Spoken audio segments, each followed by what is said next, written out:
आज हम बात करेंगे कलयुग की। हम बचपन से सुनते आ रहे हैं कि ये कलयुग चल रहा है, ये कलयुग चल रहा है। आखिर ये कलयुग कितने सालों का है? कितने वर्ष और चलेगा? और इसका अंत कब होगा? कब सतयुग आएगा? तो चलिए जानते हैं हम कुछ पुराणों के हिसाब से। हिंदू धर्म ग्रंथों विशेषकर कल्कि पुराण और गरुड़ पुराण में कलयुग के अंत के बारे में जो बातें लिखी गई हैं वे अत्यंत रहस्यमयी और चेतावनी से भरी हैं। शास्त्रों के अनुसार कलयुग की कुल आयु लगभग 4,32,000 वर्ष बताई गई है। जी हाँ, आपने सही सुना, 4,32,000 वर्ष तक कलयुग चलेगा और जिसमें से अभी केवल लगभग 5,000 वर्ष ही बीते हैं। जैसे जैसे यह युग अपने अंत की ओर बढ़ेगा, धर्म और सत्य का विनाश होता जाएगा और अधर्म अपने चरम पर होगा। पांडवों के अनुभव और कलयुग के संकेत।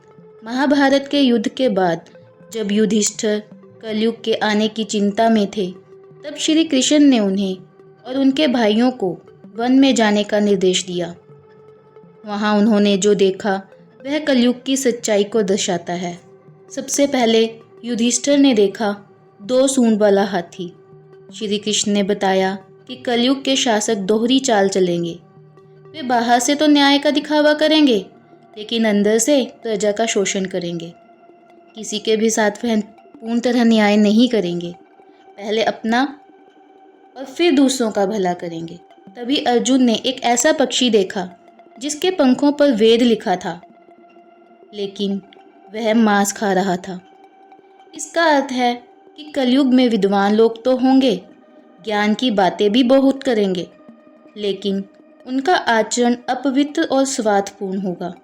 मतलब आप समझ ही सकते हैं कि जो आचरण उच्च दिखाई देगा वहाँ पर स्वार्थ और अपवित्रता सबसे अधिक होगी। तभी भीम ने एक लहूलुहान बछड़ा देखा। उसने देखा कि एक गाय अपने बछड़े को इतना चाट रही थी कि वह घायल हो गया। यह दर्शाता है उन माता पिता की मनोस्थिति को, जो अत्यधिक मोह को दर्शाता है, जो बच्चों को आत्मनिर्भर बनने की बजाय उन्हें कमजोर कर देता है।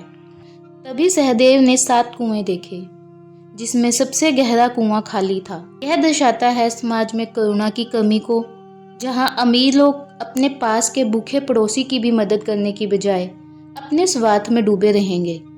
मतलब आप समझ ही गए होंगे। चाहे साथ वाले घर में खाना पक रहा हो या ना पक रहा हो, लेकिन वे अपने स्वार्थ में इतने डूबे रहेंगे कि उन्हें दूसरे की तरफ दिखाई ही नहीं देगी। तभी नकुल ने देखा कि एक विशाल शिला को एक छोटे पौधे ने रोक लिया। इसका अर्थ है कलयुग में धन और शक्ति काम नहीं आएगी, केवल भगवान का नाम और भक्ति ही मनुष्यों के संकटों से बचा पाएगी।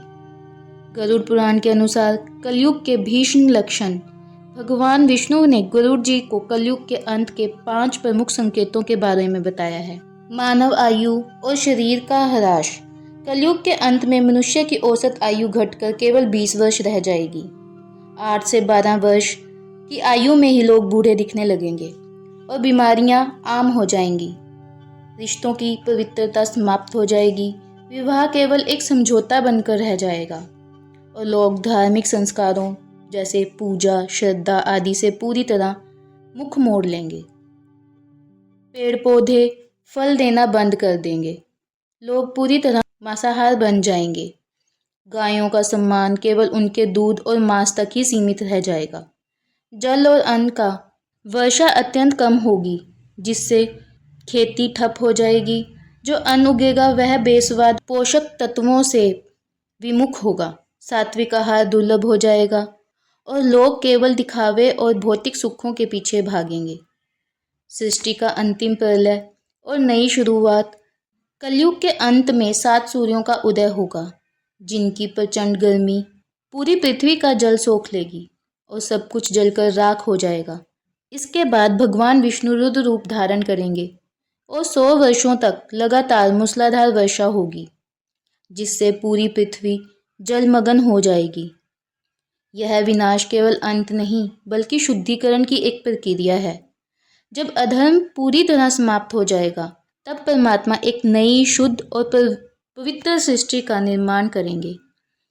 उस नई दुनिया सतयुग में केवल वे ही स्थान पाएंगे जिन्होंने कठिन समय में भी धर्म और सत्य का मार्ग नहीं छोड़ा था। हाँ जी, कहानी अभी यहीं ख़त्म नहीं होती। इस कथा से हमें यह सीख मिलती है कि चाहे परिस्थितियाँ कितनी भी विपरीत क्यों ना हो, भक्ति और नैतिकता ही मनुष्य का सबसे बड़ा सहारा है। अगर हम भगवान नाम और अपने सत्य धर्म का पालन करेंगे और हम भी ऐसे सतयुग को देखेंगे जहाँ पर श्री कृष्ण, श्री राम जैसे अवतार इस धरती पर अवतरित होंगे। धन्यवाद। जय श्री राम, जय महाकाल।